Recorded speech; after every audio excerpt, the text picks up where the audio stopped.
नमस्कार साथियों, कैसे आप सब। स्वागत है आप सभी प्यारे विद्यार्थियों का आपके अपने YouTube channel RS study point पर।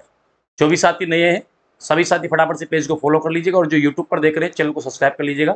आज का क्वेश्चन लेकर के आ चुका हूं मैं फिर से आपके समक्ष। आज का क्वेश्चन है, राजस्थान में वर्षा का देवता किसे कहते हैं। फटाफट से जल्दी से देखिए, कॉमेंट करके इसका आंसर बताएंगे। राजस्थान में वर्षा का देवता किसे कहा जाता है। राजस्थान में वर्षा का देवता किसे कहते हैं। क्वेश्चन क्या है, राजस्थान में वर्षा का देवता किसे कहते हैं।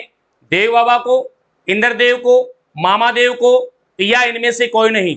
किसको वर्षा का देवता कहा जाता है। फटाफट से कमेंट करके आंसर देंगे सारे के सारे साथी। चलो भाई, देखता हूं कौन कौन सबसे पहले यहां पर जो है आंसर दे पाता है।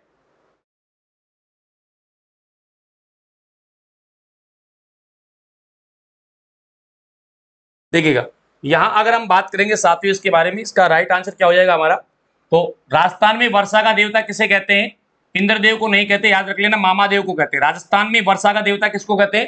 तो राजस्थान में वर्षा का देवता मामादेव को कहते हैं। और मामादेव, ये जो होता है मामादेव साथियों, इसकी मूर्ति नहीं होती है। तो क्या होती है देखिएगा, मामादेव की मूर्ति नहीं होकर के क्या होती है, मूर्ति नहीं होकर लकड़ी का तोरण होता है। लकड़ी का तोरण होता है और ये गांव के मुख्य द्वार पर बांधा जाता है। मामादेव यानी कि अगर बारिश नहीं होती, मामादेव को अगर खुश करना हो तो क्या करना होता है। तो मामादेव को खुश करने के लिए क्या करते हैं, भैंसे की बलि देते हैं। मामादेव को खुश करने हेतु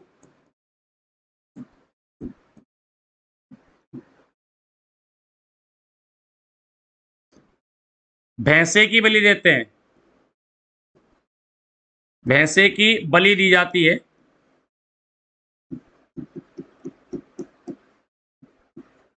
मामादेव को खुश करने के लिए भैंसे की बलि दी जाती है। इनकी ध्यान रखना, फिर से बता रहा हूं, इनकी मूर्ति नहीं होती है और इनका लकड़ी का तोरण होता है मामादेव का। और मामादेव को कहा जाता है राजस्थान में वर्षा का देवता। ये जो मामादेव है ये भैंसे की बलि लेता है, जबकि जो देव बाबा है इनका संबंध है नगलाजाज भरतपुर से। ये भैंसे की सवारी करता है। भैंसे की सवारी कौन करता है। तो भैंसे की सवारी करता है देव बाबा। देव बाबा का संबंध है नगलाजाज भरतपुर से। ये भैंसे की सवारी करता है। तो दोनों चीजें अलग अलग है, एक भैंसे की बलि लेता है, एक भैंसे की सवारी करता है। तो भैंसे की बलि कौन लेता है, मामादेव, और भैंसे की सवारी कौन करता है, देव बाबा। देव बाबा का संबंध है नगलाजाज भरतपुर से, जिनके बारे में कहा जाता है, जिनको ग्वालों का पालनहार कहते हैं। देव बाबा को क्या कहते हैं, जो देव बाबा हैं,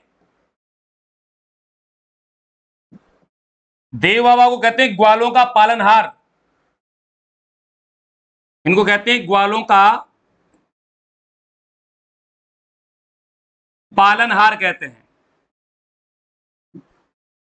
और अगर देव बाबा को खुश करना है तो देव बाबा को खुश करने के लिए क्या करना होगा, 7 ग्वालों को भोजन करवाना पड़ता है।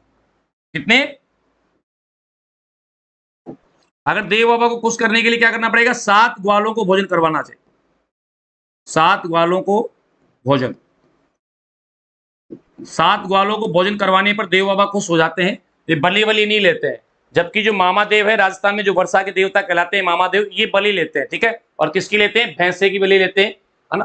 तो ये आप अच्छे से याद रखेंगे, भैंसे की बलि कौन लेता है और भैंसे की सवारी कौन करता है। देव बाबा भैंसे की सवारी करता है और मामादेव भैंसे की बलि लेता है। मामादेव को राजस्थान में वर्षा का देवता कहते हैं, याद रख लेना। इंद्रदेव को नहीं कहते, राजस्थान में मामादेव को कहते हैं। ठीक है, तो ये था हमारा आज का क्वेश्चन। अब अगला क्वेश्चन जो है आपका वो क्या है, आप देखेंगे ये रहा, किस लोक देवता को भैंसे की बलि दी जाती है। अभी इसी पिछले क्वेश्चन में हमने उसकी चर्चा की है। भैंसे की बलि दी जाती है देव बाबा को, मामादेव को, इंद्रदेव को, यहां पर एक ऑप्शन, इंद्रदेव को, या इनमें से कोई नहीं। किस लोक देवता को भैंसे की बलि देते हैं, मामादेव को, इंद्रदेव को, या फिर आपके देव बाबा को, या इनमें से कोई नहीं। क्या इसका सही आंसर होगा, फटाफट से सभी के सभी साथी वीडियो के कमेंट में जाकर के इसका आंसर देंगे। मिलते हैं कल फिर एक नए क्वेश्चन के साथ, तब तक के लिए आप सभी साथियों को नमस्कार, राम राम साहब।